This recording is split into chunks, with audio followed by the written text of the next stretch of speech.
Bonjour, bonjour, bonjour à tous et bienvenue à ce moment glorieux, cet autre moment où le Seigneur nous appelle pour nous parler.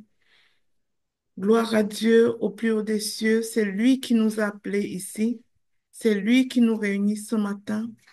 Père, nous te bénissons. Tu es merveilleux, Seigneur. Oh, quel nom si merveilleux. Seigneur Jésus, ton nom est merveilleux, ton nom est glorieux. Ton nom est le nom qui guérit les cœurs. Ton nom est le nom qui apporte la paix dans les cœurs. Ton nom est le nom qui nous remplit d'amour. Ton nom est le nom qui délivre. Merci Seigneur pour qui tu es. Merci pour ton amour pour nous.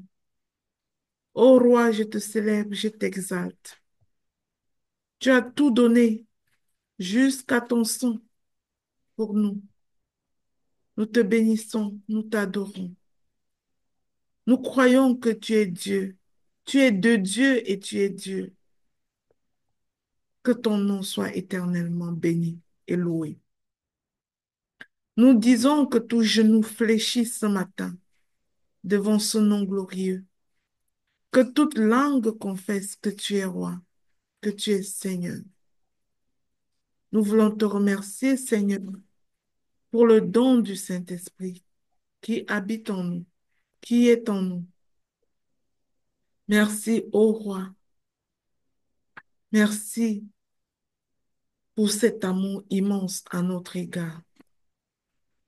Merci, Saint-Esprit, toi qui es du Père et qui nous parle de la part du Père.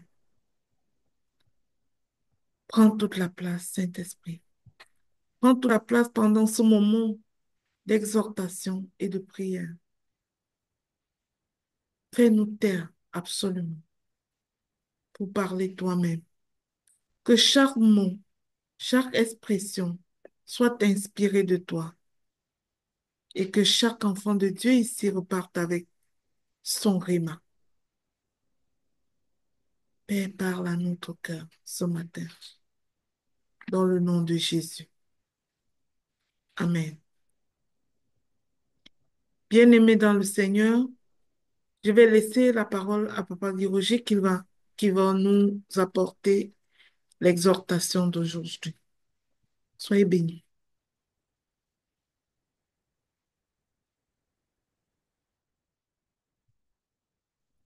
Merci beaucoup, Maman Lina. Est-ce que Maman Charlie est là pour un petit chant d'entrée? Merci beaucoup.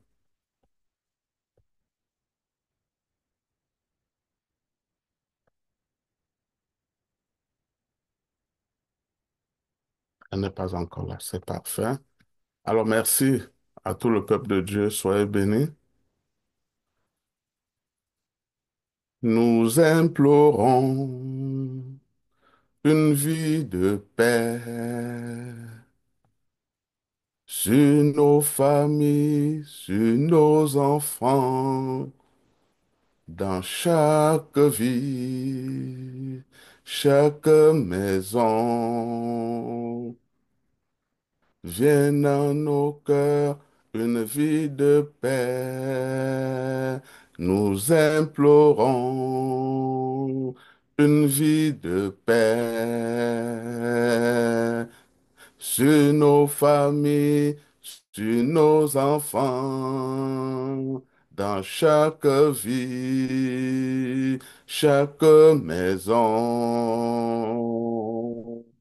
Vienne à nos cœurs une vie de paix. Oh, Abba, Abba, tu nous prends dans tes bras. Oh, Abba, Abba. nous avons foi en toi. Nous implorons une vie d'amour sur nos familles, sur nos enfants. Nous implorons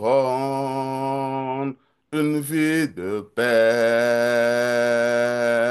dans chaque maison de nos familles. Oh, Abba, Abba, nous te prions chaque jour. Oh, Abba, Abba, tu nous prends dans tes bras. Merci Seigneur pour ce moment que tu nous permets, Seigneur, de partager avec tes enfants. Glorieux Esprit Saint, sois au contrôle, Papa, de chaque mot qui sortira de la bouche de ton serviteur. Et que ces paroles, Papa, soient empreintes d'amour, de sagesse, de paix et beaucoup plus, Papa, de paix intérieure. Que tout ce qui vole notre paix intérieure chaque jour, Seigneur, puisse s'éloigner de nous dans le nom puissant de Jésus-Christ. Alors, chers serviteurs audacieux, ce matin, nous allons regarder ensemble quelques informations, quelques ennemis qui viennent tous les jours voler notre paix intérieure. Oui, je lisais quelque chose sur le pardon. Ça nous disait, le manque de pardon est comme boire du poison et attendre que la personne, qu'une autre personne meure à notre place. Celui vers qui on ne veut pas demander le pardon. Ça veut dire que lorsque nous n'avons pas pardonné, nous ne sommes pas en paix. Nous sommes dérangés, nous sommes gênés.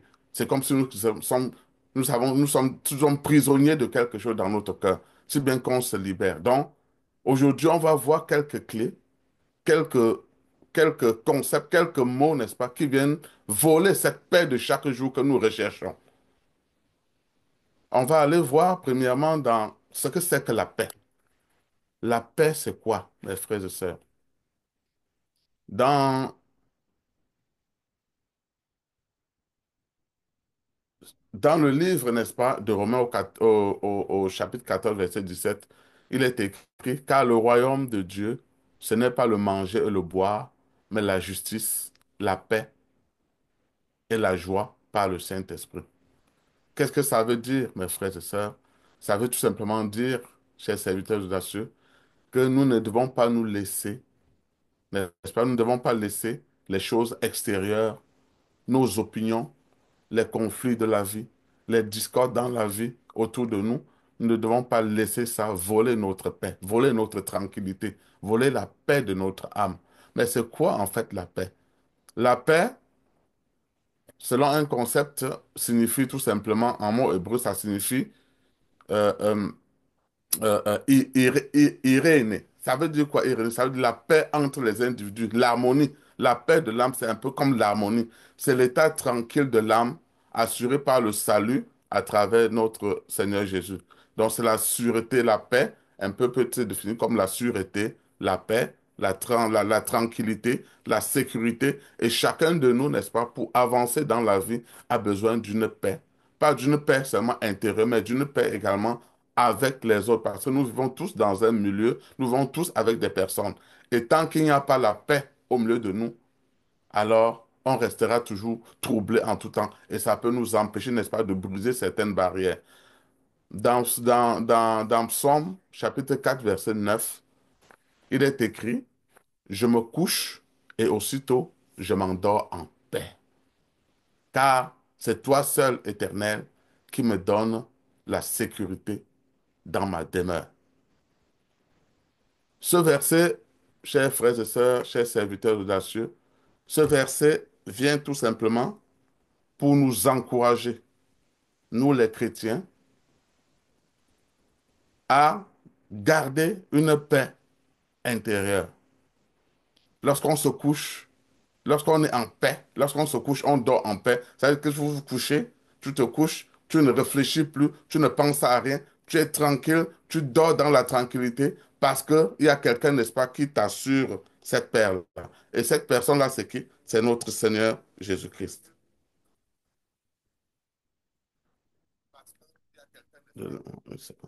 Merci. Donc, donne-moi une seconde, s'il vous plaît.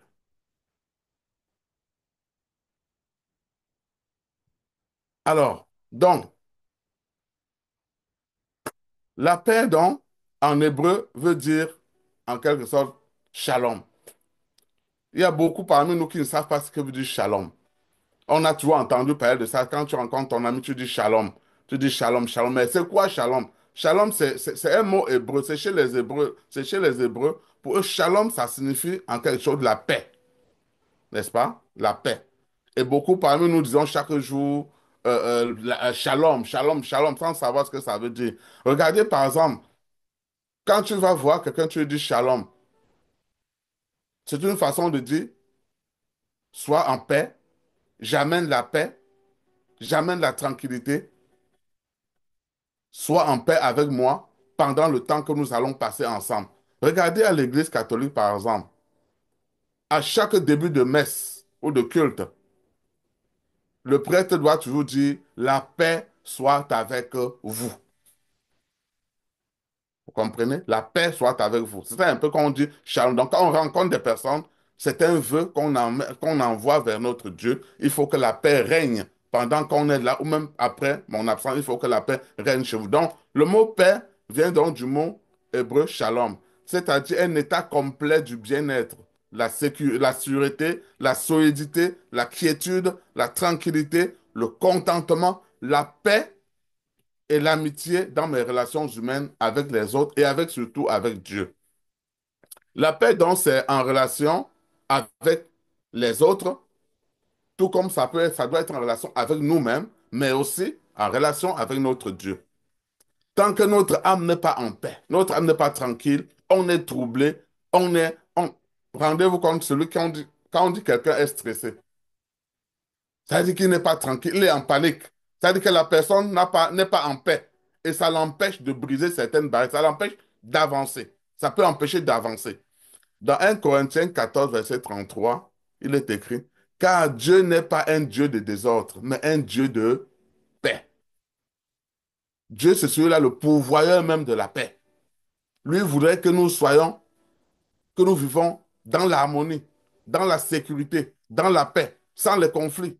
Mais c'est parfois nos égaux, c'est parfois notre orgueil, c'est parfois notre désir de dominer l'autre qui nous amène à entrer dans des conflits, qui nous amène, qui amène notre âme à être dérangée, à être troublée.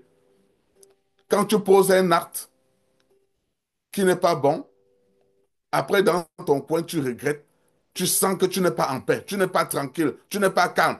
Tu sens toujours qu'il faut que si tu es un enfant de Dieu, tu vas sentir à tout moment qui a un besoin pour toi d'aller vers l'autre pour lui demander, par exemple, pardon, comme je disais tantôt. Parce que tu n'es pas en paix, tu n'es pas tranquille, tu es troublé. Et en ce moment, à ce moment-là, qu'est-ce qui se passe?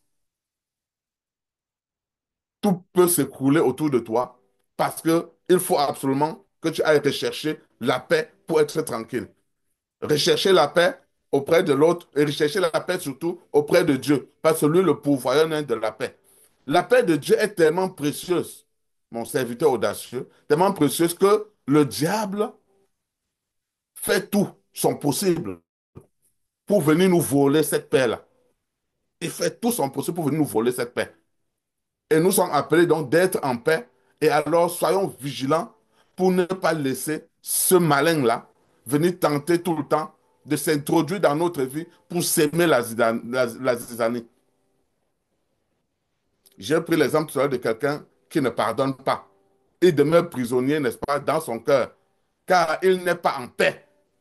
Le diable va endurcir souvent son cœur, car il est fier de le voir souffrir. C'est ça le malin.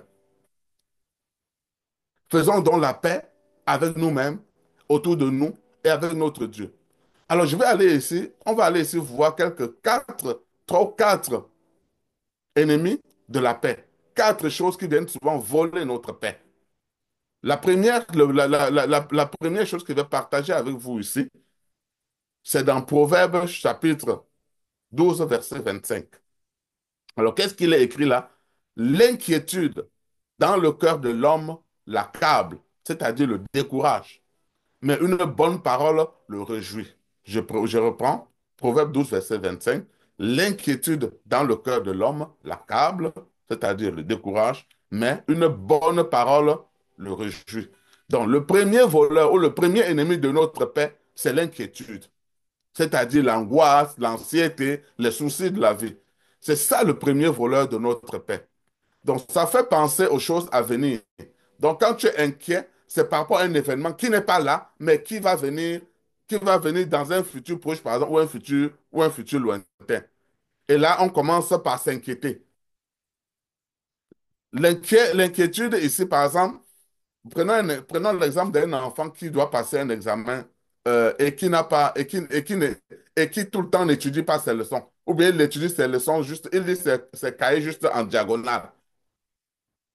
À ce moment, vous sentez, n'ayant pas préparé, plus la date de l'examen approche, plus la date de l'examen approche, plus il est inquiet parce qu'il sent qu'il ne s'est pas bien préparé. Alors, également, on va voir, nous en tant que pères, qui n'avons, certains de nous les parents, qui avons manqué, qui manquons souvent à notre devoir de papa auprès de nos enfants. On n'a pas eu le temps de s'investir dans leur éducation. Nous n'avons pas eu le temps de les accompagner dans leurs travaux scolaires. On n'a pas eu le temps d'aller les accompagner pour leur développement personnel. Alors, on s'inquiète souvent pour l'avenir. Que deviendra cet enfant? Que deviendra-t-il? Mais quand tu penses à ça, il faut te mettre au travail afin de faire rompre cette inquiétude-là. Donc l'inquiétude fait référence, n'est-ce pas, aux potentiels problèmes qui surviendront plus tard. Donc l'inquiétude ici décourage et nous tire toujours vers le bas. Ça peut produire, n'est-ce pas, du stress. Donne-moi une seconde, c'est comme si mon chargeur est en train de s'éteindre. Donc l'inquiétude fait référence, n'est-ce pas, aux potentiels problèmes qui surviendront plus tard. L'inquiétude nous décourage et nous tire vers le bas. L'inquiétude, n'est-ce pas, est un grand voleur de paix. Et notre Seigneur Jésus ne le cache pas parce qu'il nous l'a dit dans Matthieu 6, verset 27. Qui de vous, par ses inquiétudes, peut ajouter un instant à la durée de sa vie? Qui? Personne. Personne. Matthieu 6, verset 27. Qui de vous, par ses inquiétudes, peut ajouter un instant, une durée à sa vie? Jésus veut par là nous dire que si nous nous inquiétons, si toi, mon serviteur, tu t'inquiètes, tu ne rallongeras pas ta vie. Au contraire, tu peux la raccourcir à la limite. Parce que l'inquiétude nous tire tous vers le bas. Mais au contraire, il nous dit également dans Matthieu 6, verset 25, il dit, c'est pourquoi je vous dis, ne vous inquiétez pas pour votre vie, de ce que vous mangerez, ni pour votre corps, de quoi vous serez vêtu. La vie n'est-elle pas plus que la nourriture et le corps plus que le vêtement? Qu'est-ce qu'il veut encore nous dire par là, chers serviteurs aux cieux? Jésus veut nous dire qu'en tant qu'enfants de Dieu, arrêtons de nous inquiéter de tout. Ça ne sert à rien parce que ça nous fait régresser. L'inquiétude nous tire toujours vers le bas. Excusez-moi, j'ai ma batterie qui se décharge là. Donne-moi une seconde. Voilà, c'est correct. Merci. Alors donc, c'est ça ce que Jésus veut nous dire. L'inquiétude dont nous tire toujours vers le bas. L'inquiétude peut être aussi synonyme de lamentation. Et Dieu ne veut pas des lamentations. Comprenons un peu ceci. Il est difficile, chers serviteurs aux cieux, de faire face à l'adversité. Mais en nous accrochant avec règne à l'idéal d'une vie sans obstacle, nous nous privons toujours de la grâce que Dieu nous accorde. Toutefois, Jésus donne des solutions, comme on peut le lire dans Jean 6, verset 33. Cherchons premièrement le royaume et la justice de Dieu, et toutes ces choses vous seront données par-dessus tout. Il ajoute dans le verset 34, ne vous inquiétez donc pas du lendemain, car le lendemain aura soin de lui-même. À chaque jour suffit sa peine. Le message de Jésus dans ces versets, c'est bien clair, chers serviteurs, je vous assure. Quand l'inquiétude a frappé à ta porte, a frappé à ma porte, à la porte de ma pensée, à la porte de ta pensée, Jésus nous dit de venir en sa présence rechercher la paix, parce qu'il nous donne cette paix. Lui, le gage de cette paix-là. Quelles que soient les tempêtes de la vie, il nous dit, revenez à moi, recherchez la paix, parce que moi, je vous procure cette paix. Et l'apôtre Paul l'a compris en reprenant quand il a dit dans Philippiens, ne vous inquiétez de rien, mais en toutes choses, faites connaître vos besoins à Dieu par des prières et des supplications avec des actions de grâce. L'inquiétude, mon frère, ma soeur, c'est un bon tueur de notre paix. Et la paix de Dieu, qui surpasse toute intelligence, gardera vos cœurs et vos pensées en Jésus-Christ. Quand nous sommes donc inquiets, chers serviteurs audacieux, cherchons tout d'abord Dieu en premier. Quand nous sommes inquiets de quelque chose, allons en sa présence. Allons en la présence de notre Seigneur, dans la prière, dans la louange. Ne nous enfermons pas dans nos inquiétudes, qui sont les gros voleurs de notre paix. Jésus procure la paix. On s'inquiète même des problèmes qui ne seront même jamais peut-être là. Parce que l'inquiétude, c'est pour un événement à venir. Et peut-être que même cet événement ne surviendra jamais. Oui, peut-être l'événement ne surviendra même jamais. Pourtant, tu es tellement inquiet que tu ne dors plus. Tu ne dors plus. Parce que tu penses aux événements qui viendront demain. Alors, Jésus nous donne les moyens de contournement. Et ces moyens de contournement, c'est en lui. Il nous dit, ne vous inquiétez de rien. Il nous dit, ne nous inquiétons de rien. Et si j'ai le courage, la grâce de vaincre mes inquiétudes, alors je pourrai vaincre tous les voleurs, n'est-ce pas? Les autres voleurs de ma paix. L'autre voleur de ma paix, on va aller le trouver, comme j'ai dit tantôt, dans Jean 14, verset 27. Alors que nous dit Jean 14, verset 27? Je vous laisse la paix, je vous donne ma paix. Je ne vous donne pas comme le monde donne. Que votre cœur ne se trouble point et ne s'alarme point. Ça veut dire quoi, chers frères et sœurs? Qu'en d'autres termes, l'autre deuxième voleur de notre paix, c'est la peur. C'est la peur. La peur est donc ce deuxième ennemi. C'est quelque chose, la peur, pendant que l'inquiétude, c'était par rapport à quelque chose qui viendra, la peur, quant à elle, c'est quelque chose qui est là. Pour quelque chose, on a peur de quelque chose qui est là, qui est présent. L'inquiétude, c'était pour des problèmes potentiels. Mais la peur, c'est pour quelque chose de là, de présent.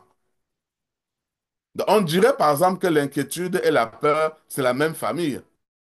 Mais on s'inquiète de ce qui arrivera, alors qu'on a peur de ce qui est déjà arrivé ou de ce qui est là. C'est ça, mes chers vitaux audacieux. Un exemple frappant de peur dans la Bible, par exemple, dans l'évangile de Marc, chapitre 4, verset 35 à 41, c'est l'épisode de la grande tempête, quand Jésus apaise la tempête. Je ne vais pas aller lire tout ça, mais ce jour-là, Jésus a dit à ses apôtres, passons de l'autre bord. Ils sont dans le bateau, dans la pirogue, ils s'avancent, ils avancent, ils naviguent sur l'eau, mais en plein milieu de la mer, c'est une grande tempête qui survient. Une grande tempête survient. Entre-temps, Jésus est en train de dormir en arrière sur un coussin. Les apôtres ou disciples ont tellement saisis de frayeur, de peur. Si vous allez lire ça je dis bien, c'est dans Marc 34, verset 35 à 41. Dans cet événement, on voit les disciples, ils juste sont pris de peur face à la tempête violente et croyant qu'ils allaient mourir. Et qu'est-ce qu'ils ont fait? Ayant trop peur, dans la tourmente, ils ont vu, comment ils ont vu la mort devant eux, dans leurs yeux. Qu'est-ce qu'ils ont fait? Parce qu'ils essayaient de ramer, mais sans suite. Quand vous voyez un gros tourbillon devant vous, qu'est-ce que vous devez faire? C'est comme nous avons connu la grosse tempête que nous avons connue ces derniers jours au Canada, pour précisément au Québec. C'était tellement violent que les gens ont eu peur. Des gens ont perdu la vie parce que des voitures, il y a eu tellement de carambolages, des voitures se cognaient les uns les autres, les gens pris dans la neige parce qu'on a eu jusqu'à environ 70 centimètres de neige. C'était quelque chose. Les apôtres, les disciples avec Jésus se trouvent en plein milieu de la mer et la tempête, une grosse tourbillon de tempête, un ouragan souffle et ils ont eu peur. Mais ils ont eu recours à quoi? À qui? La première réaction, ne pouvant rien faire, qu'est-ce qu'ils ont fait? Ils sont retournés vers Jésus. Ils sont retournés vers Jésus. Donc, leur réaction était révélatrice, n'est-ce pas, de leur vie charnelle, de leur vie de l'humanité. Et à ce moment, ils ont manqué de foi. Mais Jésus vient les rassurer. Il se réveille. Il menace le vent. Il dit à la mer, silence, tais-toi. Et le vent cessa. Et il se fit un grand calme. Puis il se tourne maintenant vers leurs disciples, ça, ce verset, quand il leur dit, mais pourquoi avez-vous ainsi peur? Comment n'avez-vous point la foi? Ils furent tous saisis d'une grande frayeur et ils se dirent les uns les autres, quel est donc celui-ci à qui obéissent même le vent et la mer?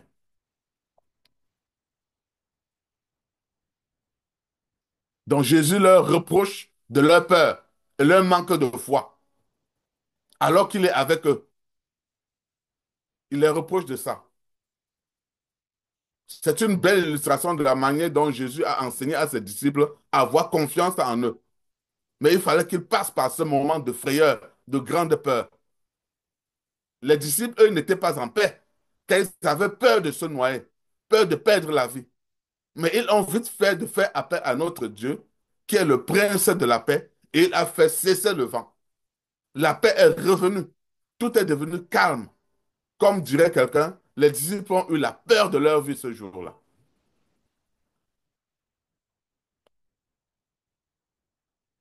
Dans Josué 1, verset 9, il est écrit, ne t'ai-je pas ordonné?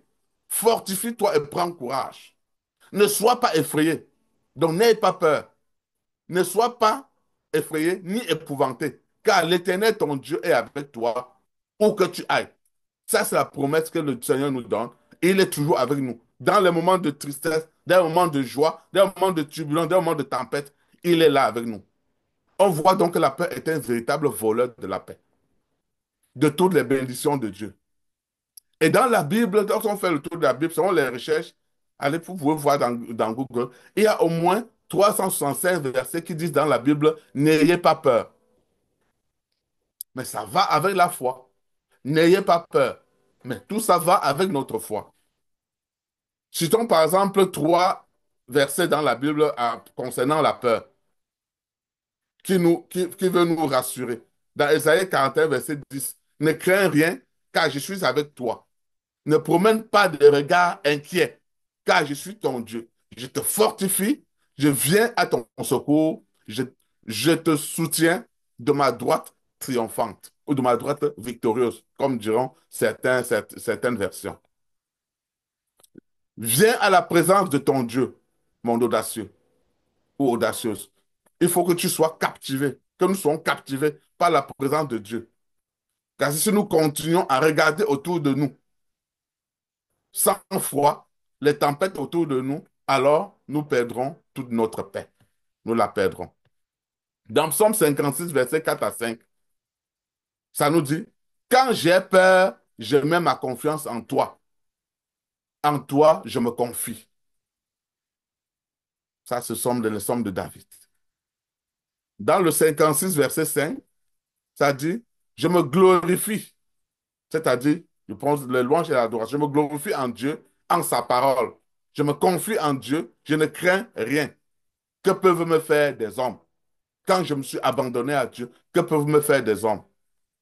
Mon frère, ma soeur, quand tu as donc peur, va louer Dieu, chante ses cantiques, retourne à lui, reprends courage. Quand nous avons la peur frappe à la porte, reprenons courage, retournons vers notre Dieu, prions, chantons, louons-le et la peur là il va nous apporter la paix par son Esprit Saint. Toujours dans la parabole, par exemple, des talents, toujours pour exprimer tout ce problème de peur. Dans le parabole des talents, vous vous rappelez que le maître, en allant en voyage, a donné 5 talents à l'un, 2 talents à l'autre et 1 talent au dernier. Pendant que les 2 premiers sont allés faire fructifier et investir pour faire fructifier les talents du maître, quand le maître est venu pour demander de rendre compte, qu'est-ce que le dernier qui n'a rien fait a dit? Parce que lui, au lieu d'aller fructifier l'argent, il est allé le cacher très loin. Et qu'est-ce qu'il a dit? On peut aller lire ça dans Matthieu 25, verset 25. Celui qui n'avait reçu qu'un talent s'approcha ensuite et dit au maître, quand il lui demandait de rendre compte, Seigneur, je savais que tu es un homme dur, qui moissonne là où tu n'as pas sémé et qui amasse là où tu n'as pas vanné. J'ai eu peur et je suis allé cacher ton talent dans la terre. Voici, prends-le, ce qui est à toi. Et qu'est-ce que le maître lui a dit? Son maître lui répondit, serviteur méchant et paresseux, tu savais que je moissonne où je n'ai pas sémé, que j'amasse où je n'ai pas vanné. Il te fallait donc remettre mon argent au banquier et à mon retour, j'aurais retiré ce qui est à moi avec un intérêt. Il a dit, ôtez-lui donc le talent et donnez-le à celui qui a les 10 talents.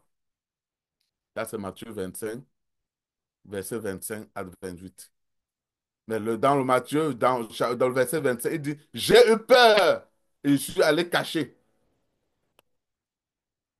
Je suis allé cacher. La peur, mon frère, ma soeur, ça paralyse donc, ça nous paralyse. Ça vole notre vitalité spirituelle. Ça vole notre raison d'être. Ça nous fait souvent prendre des décisions avant de réfléchir après. Mais Dieu nous dit dans ce moment, venez à moi. Dans le psaume 34, verset 5 à 7, dans la version Parole de vie, il est écrit, j'ai cherché le Seigneur et il m'a répondu. Je n'ai plus peur de rien. Quand un malheureux crie, le Seigneur entend. Il le sauve de tout ce qui lui fait peur. Donc, tournons-nous toujours, mes frères et sœurs, mes audacieux, quand nous faisons face à la peur, quand tu ressens la peur, c'est un signal pour aller prier Dieu, pour aller louer, pour chanter des cantiques à Dieu et dans ces louanges. Parce que les louanges attirent Dieu plutôt vers nous. Dans ce moment-là, il viendra nous délivrer. Ça nous amène, n'est-ce pas, au troisième voleur de notre paix. On peut aller le lire dans Matthieu 5, versets 23 à 24. Si donc tu présentes ton offrande à l'autel et que là tu te souviens que ton frère a quelque chose contre toi, laisse là ton offrande devant l'autel et va d'abord te réconcilier. Tu vas d'abord faire la paix. C'est ça, se réconcilier avec ton frère, puis viens présenter ton offrande. Alors, donc le prochain voleur de notre paix, c'est dans les conflits, des problèmes, des chicanes entre nous, des disputes. Ça veut dire que c'est des problèmes relationnels qui viennent voler notre paix avec Dieu. Les conflits sont des voleurs de paix. Dans le verset ci-dessus que nous venons de lire, on est amené d'abord à faire la paix avec ceux qui ont des conflits entre eux. Ce verset confirme, n'est-ce pas, que les querelles, les conflits sont des véritables également voleurs de notre paix. Alors, si tu te rappelles que tu as fait du tort à ton frère, ou bien que ton père, ton frère a un cœur, a une rancune ou un cœur lourd vers toi, mon frère, ma soeur, même si ce n'est pas toi, le verset nous dit que à ce moment, ce n'est pas toi qui as quelque chose contre lui, mais c'est lui qui a quelque chose contre toi. Ça nécessite également que tu ailles vers lui, que tu déposes ton offrande, que tu ailles d'abord faire la paix avec lui. À ce moment, c'est parce que le problème n'est pas toi, le problème c'est lui. Tu sens que ton frère a un problème contre toi. Il faut donc aller vers lui. Contrairement au moment où c'est toi qui avais un problème contre lui et vice-versa, ça veut dire, quelle que soit la situation, il faut que tu sois en paix avant d'aller porter ton offrande à notre Dieu. Dans Romains 12, verset 18, il est dit, autant que possible, si cela dépend de vous, vivez en paix avec tous. Pas formidable ce verset, mes frères et sœurs, je vous assure. Autant que possible, si cela dépend de vous, vivez en paix avec tous. Pardonne ton frère 7 fois, 77 fois, ou bien 77 fois 7 fois, comme on le dit parfois, quand on écrit même dans la parole. Cherchez la paix en tout temps et en tout lieu, tant que c'est possible, que le désordre ne vienne jamais de toi. Ça me fait rappeler cette parole de Saint François d'Assise qui disait, Seigneur, fais de moi un instrument de la paix. Il disait, Seigneur, fais de moi un instrument de la paix. Là où est la haine, que je mette l'amour. Là où est l'offense, que je mette le pardon. Là où est la discorde, que je mette la paix. Là où est l'erreur, que je mette la vérité. Seigneur, qu'il ne cherche pas tant d'être aimé que d'aimer. De pardonner que d'être pardonné. Car c'est en donnant que l'on reçoit. C'est en pardonnant que l'on est pardonné. Et c'est en mourant que l'on ressuscite de la vie éternelle. Ça, c'est les paroles de Saint François d'Assise.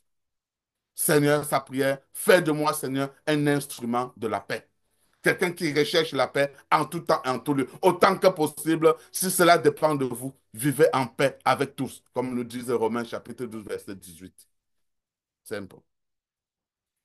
Les inquiétudes, mes frères, la peur, les conflits sont donc des grands voleurs de la paix et le diable veut s'en servir tout le temps pour voler notre paix. Mais il faut que nous allions toujours en présence de notre Dieu pour lui parler parce qu'il veut nous aider à faire un pas vers quelqu'un qui a des problèmes avec nous. Autant que possible, et tant que ça dépend de nous, nous devons aller tendre la main vers des personnes pour faire la paix. Nous devons tout faire pour que la paix s'installe.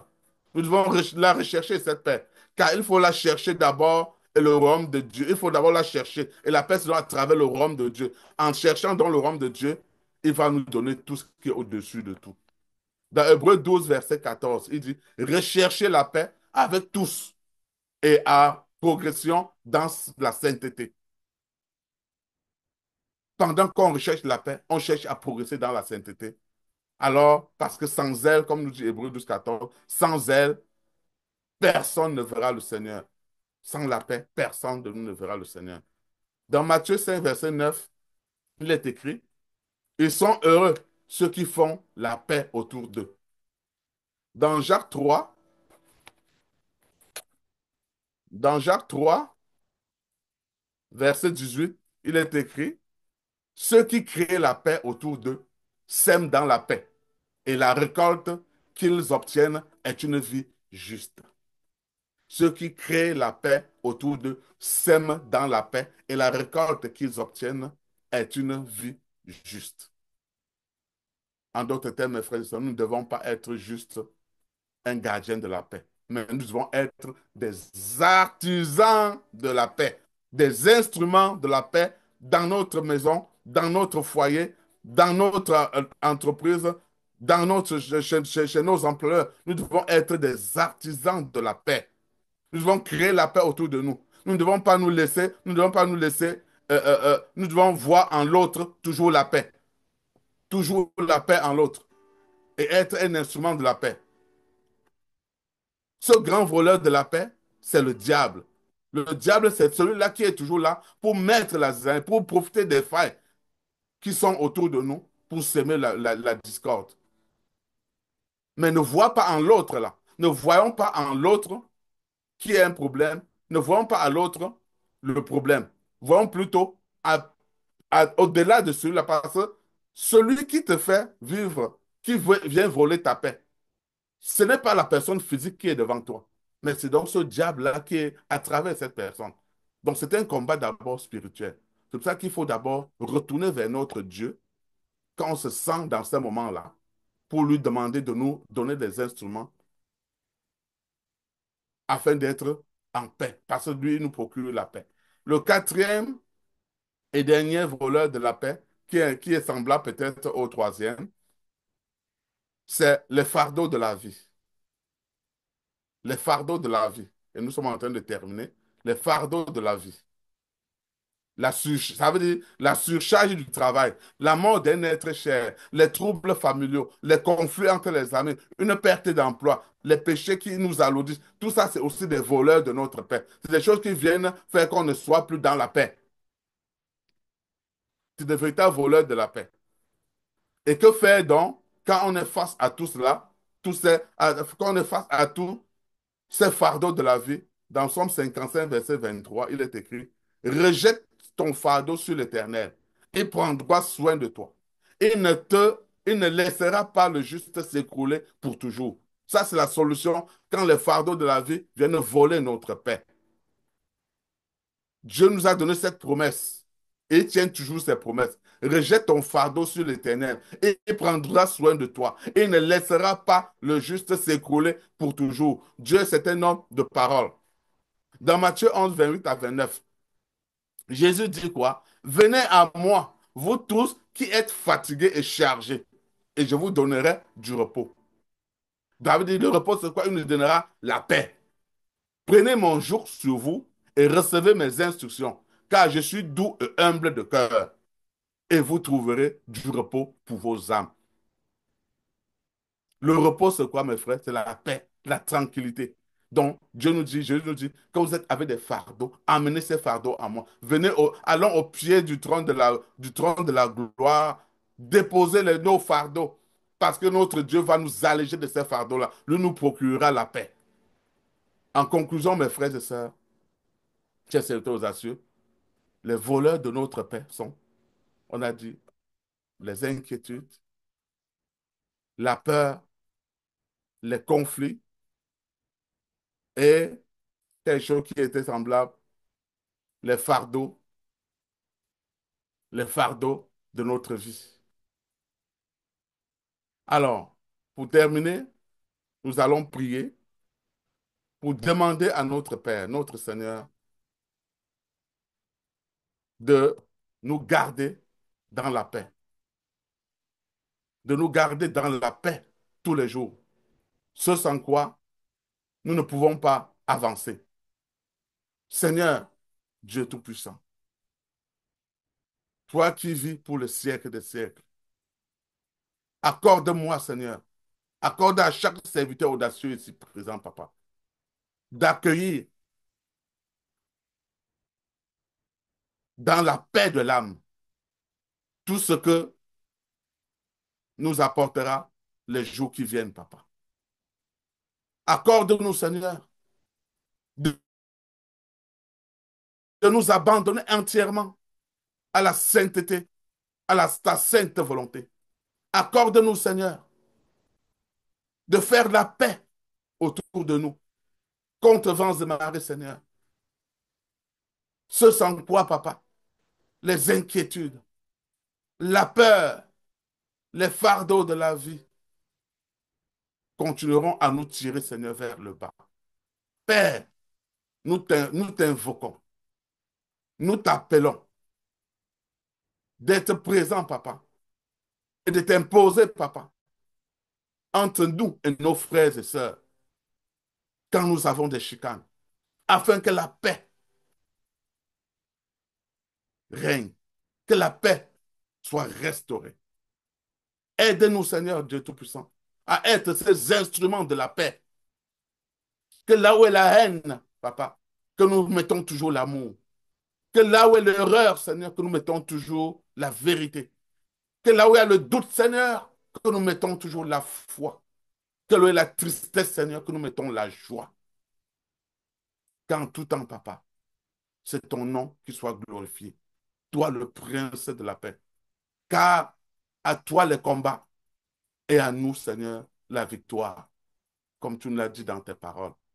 Pour avoir la victoire, papa, nous ne devons pas nous alarmer. Nous ne devons pas nous quereller. Nous devons être calmes et tu nous apporteras la paix, comme tu l'as toujours fait dans la vie de tes enfants. C'est au nom puissant de ton Fils Jésus-Christ ce matin que je t'ai exhorté et prié. Et je te dis Amen, Amen et Amen. Soyez abondamment bénis, peuple de Dieu. Je passe le micro à Maman Lily.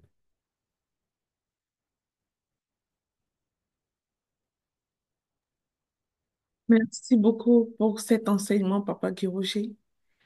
C'est vraiment un enseignement essentiel. Le manque de paix nous empêche de croître spirituellement et même de croître dans notre vie de tous les jours. Que cela puisse vraiment entrer dans notre tête une fois pour toutes, que nous n'avons pas besoin de nous inquiéter, parce que nos inquiétudes ne sont que des stratégies de multiplication de problèmes, ça ne solutionne rien. Le Seigneur nous appelle à une confiance extrême en lui, quel que soit ce qui se passe. Ne dit-il pas que tout concourt au bien de ceux qui aiment Dieu? Quand il dit tout, c'est tout. Tout n'exclut rien. Quand il dit tout concourt au bien de ceux qui aiment Dieu, il veut parler également de cette situation inconfortable que tu traverses et qui vole ta paix. Au lieu de laisser ta paix être complètement volée par les inquiétudes, par la peur, par le doute et tout, garde plutôt confiance en Dieu. Car il le dit, c'est dans nos moments de faiblesse qu'il déploie sa puissance. Que Dieu vous bénisse abondamment. Je vais laisser la parole à Dr. Dorian pour les nouvelles du réseau. Dr. Dorian, tu as parlé Au fait, n'oublie pas, je vais dire, le parcours de croissance. Merci. Merci, Maman Lina. Bonjour à tous. Merci, Papa Guy, pour cette exhortation puissante. Et je prie vraiment que le Seigneur nous aide à intégrer cela et à rechercher toujours la paix au-delà de ce que notre chair peut désirer, au-delà de ce que notre chair peut vouloir exprimer. Bonjour à tous. Par rapport aux nouvelles, la première nouvelle, c'est concernant nos 7 jours du mois de mars qui auront lieu très, très prochainement. Le 1er mars, par la grâce de Dieu, c'est dans quelques jours. Et nous espérons expérimenter encore quelque chose de fort avec le Seigneur. Nous espérons aller encore à un autre niveau. Nous espérons grandir encore avec lui tout au long de ces 7 jours au mois de mars. Donc, mettez cela dans votre agenda et n'hésitez pas surtout à partager. Euh, il n'y a rien de plus merveilleux quand je trouve quelqu'un témoigner qui dit, je suis ici parce que j'ai vu le visuel sur le statut de X ou de Y. Donc, c'est ça. Et puis, on a la journée de la jeune fille au Congo et au Cameroun. Au Cameroun, c'est le 22 mars. Au Congo, c'est dans les jours à venir. Je n'ai pas la date en mémoire, mais si vous êtes au Congo et que vous voulez participer, n'hésitez pas à me contacter ou à contacter la leader du réseau Ta Seconde Chance sur place, la représentante sur place qui est Alvin Muriel, et elle vous dira quoi faire. Donc, il y a également le parcours de croissance spirituelle, voilà, le parcours de croissance spirituelle que nous avons récemment lancé et un groupe a été créé. Mais avant d'intégrer ce groupe-là, il faut s'inscrire. Il y a comment on appelle, un formulaire d'inscription. Est-ce que quelqu'un peut envoyer le formulaire dans le chat? Donc, ça, c'est pour ceux qui veulent aller à un autre niveau dans leur croissance spirituelle. C'est pour ceux qui disent, je veux plus rester au stade de bébé spirituel, je veux croître, je veux grandir dans ma marche avec Dieu. Et parce que la vie spirituelle, c'est vraiment par étapes. Ce parcours dure 6 mois. Donc, c'est un parcours de 6 mois. Il y a le premier niveau, le deuxième niveau, puis il y a le troisième niveau. C'est un parcours de 6 mois. Et si le lien, est-ce que le lien est dans le chat?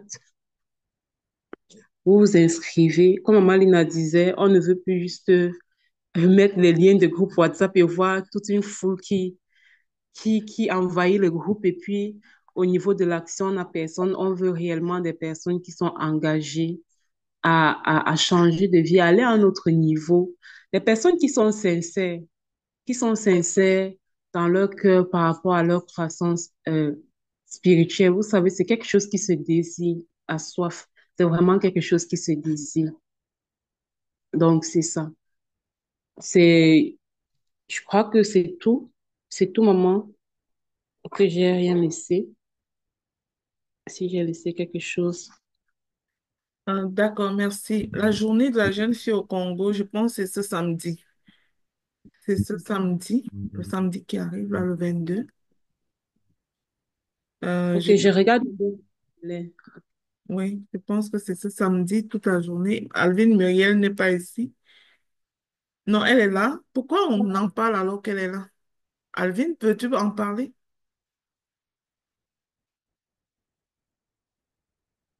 Est-ce que tu nous... Bonjour, maman, je suis là. Bonjour à tous. Bonjour. Oui, la journée de la jeune fille au Congo, c'est le 1er mars, samedi le 1er mars, donc samedi prochain. Voilà, on est en train de faire les préparatifs. J'ai eu la liste complète des filles de l'orphelinat. En fait, la dame, elle a trouvé d'autres jeunes filles autour qui vivaient avant à l'orphelinat, mais qui n'y sont plus. Mais de temps en temps, quand il y a les événements comme ça, on les fait participer aussi. Donc, elles sont au nombre de 14. J'ai aussi également partagé dans mes différents groupes. Il y a deux de mes anciens étudiants qui ont été volontaires de m'accompagner, de m'assister pour cet événement. Donc, on va se rencontrer lundi pour essayer de parler un peu de l'organisation, de ce qu'il faut faire et de repartir un peu les tâches parce que j'ai compris que si j'y allais seule, je n'allais pas m'en sortir vu que les mamans de l'orphelinat seront déjà occupées avec les bébés.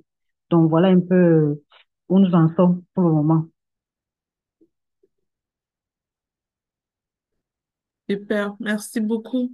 Alors, je vais laisser la parole à quiconque veut la prendre. Avez-vous quelque chose à dire? Si oui, on laisse un petit moment avant de fermer le son. Oui, Brenda. Bonjour Malina, bonjour à tous les papas et mamans du réseau Ta Seconde Chance.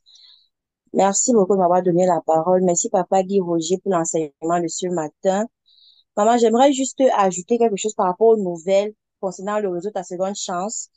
Il y a le talk show ce samedi, le premier talk show de l'année, ce samedi à 15h, à 14h15 de Montréal. Pendant ce talk show, nous parlerons de la vision du réseau Ta Seconde Chance, bâtir l'homme pour impacter l'homme. Et ça sera en direct sur la page du réseau. Le flyer a déjà été partagé dans le groupe. Sans oublier aussi la formation mensuelle qui se tiendra le 25 février oui, à Ah, super. 19 h de Paris. Merci beaucoup pour ces rappels, Brenda. Dieu te De bénisse. rien, maman, bonne journée. Soyez bénis. Quelqu'un demandait le lien. Quel lien vous voulez, s'il vous plaît? Maman, tu te souviens qu'il y avait un lien que tu avais partagé, j'essaie de le retrouver là, un formulaire à remplir avant d'intégrer le groupe WhatsApp du parcours de croissance. Que je- J'essaie de le retrouver pour les serviteurs d'assurance. Juste un instant, je vais certainement le regarder. Ok. Ok. Donc, pendant que tu regardes, je veux juste inviter toutes les personnes connectées à s'abonner sur notre chaîne YouTube pour l'émission Le Pain Matinal. Euh, j'ai vu des personnes qui partagent ça tous les jours sur leur statut. Mais le leadership est tellement merveilleux, c'est-à-dire des personnes qui font des choses incroyables mais sans que personne ne leur demande. Et je regarde mes statuts comme ça, je vois comment elles sont alignées, les mamans d'Avila, les mamans d'Estine, le docteur Dorothée comme ça. Elles ont aligné ça sur leur statut et ce n'est que comme ça que d'autres personnes peuvent être touchées parce qu'il y a quelqu'un quelque part, cette information par exemple que Papa Guy a partagée aujourd'hui, il y a quelqu'un quelque part qui a besoin de ça. Il y a quelqu'un quelque part qui a besoin d'écouter ça. Mais parce que parfois on ne partage pas l'information, cette personne n'aura pas accès et va passer son temps à souffrir ou à mener des combats qui ne sont pas les siens. Donc, partageons, écoutons nous-mêmes. Moi, personnellement, j'ai réécoute. Hein. Ne dites pas que non, elle fait partie de non. Je m'assois, j'écoute quand j'arrive au niveau de Maman Lina, elle proclame, moi, je proclame avec elle. Parce que ce sont des choses, ça a de l'impact et plus que vous ne pouvez imaginer. Donc, écoutons et partageons aussi. On ne sait pas qui ça peut aider. On ne sait vraiment pas qui ça peut aider. Donc là, je remets le lien de la chaîne dans le chat. Vous pouvez vous abonner si ce n'est pas encore fait. Et surtout, activer la cloche de notification pour que tous les matins, à 4 heures de Paris ou à 22 heures de Montréal, quand c'est publié, vous soyez au courant. Soyez bénis. Le lien du formulaire, Maman Lina l'a mis dans le chat. Donc, si vous êtes intéressé par le parcours de croissance spirituelle, cliquez sur ce lien-là et pour vous enregistrer. Voilà, ça va, c'est un parcours qui sera coordonné par Papa Guy, Maman Marceline et la sœur Clémence. Soyez abonnés bénis. Destine, je ne comprends pas ton message. Qu'est-ce que tu dis? Elle dit, elle a l'habitude de partager, maman. Donc, quand elle traîne pour partager l'émission, donc c'est une ambassadrice. Quand elle traîne pour partager l'émission dans ses groupes, il y a des personnes qui lui rappellent que, mais aujourd'hui, tu n'as pas encore euh, envoyé. Donc, ce que je vais dire à Destiny, c'est de demander à ces personnes de s'abonner et d'activer la cloche de notification pour que les jours où tu oublies de partager, qu'elles aient accès à l'information. Sois béni. Ça me fait vouloir parler de notre groupe des ambassadeurs. On a un groupe pour les ambassadeurs. Si vous avez à cœur de porter cette émission-là auprès d'autres personnes qui en ont besoin, rejoignez ce groupe. C'est juste pour cadrer ce que nous faisons, mettre ça dans le cadre d'un leadership pour amener ça ensemble encore plus loin. Vous pouvez me contacter, je vous enverrai le lien du groupe. C'est pas quelque chose qu'on va publier comme ça. Voilà. Merci et bonne journée à tous. Merci beaucoup pour tous ces messages du réseau, Docteur Dorian. Je vous sensibilise aussi beaucoup pour notre parcours des 7 jours qui arrivent. Comme vous pouvez le voir, nos 7 jours ne sont jamais anodines. Euh, le Seigneur, après ce mois-ci de repentance, vous savez, on était vraiment dans la repentance pour les personnes qui se sentaient un peu plus éloignées de Dieu. Le Seigneur nous appelle au mois de mars à redéfinir nos priorités et à aligner nos priorités sur ses priorités. C'est de cette façon-là qu'on vit une vie vraiment d'intimité avec Dieu Il faut arriver à un niveau où les priorités de Dieu deviennent les nôtres. Et c'est à ça que nous aspirons. Nous serons entretenus sur cette thématique au mois de mars prochain. Ne manquez pas. Invitez les vôtres afin qu'ensemble nous puissions grandir spirituellement. Le Seigneur veut cela, c'est le cœur de Dieu de partager l'évangile, de partager la vraie évangile, pas l'évangile tronqué, tel qu'elle est écrite dans notre Bible. Il faut la partager telle qu'elle et la divulguer le plus possible au plus grand nombre. Alors, chaque fois que tu cliques pour partager quelque chose qui favorise cette mission d'évangélisation, tu es en train d'évangéliser et tu es en train de faire ce que Dieu aime. Chaque fois que tu partages l'émission Le Pain matinal, tu es en train d'évangéliser juste pour avoir partagé au suivant. Donc, si pour toi c'est difficile de prendre un micro et parler de l'évangile de Jésus, ces moyens-là, partager ce qui est fait, c'est pour toi une très bonne contribution. Que Dieu vous bénisse et rendez-vous. Je crois qu'on a un jeudi avant le premier, hein. Rendez-vous jeudi prochain. Ouais. Soyez bénis.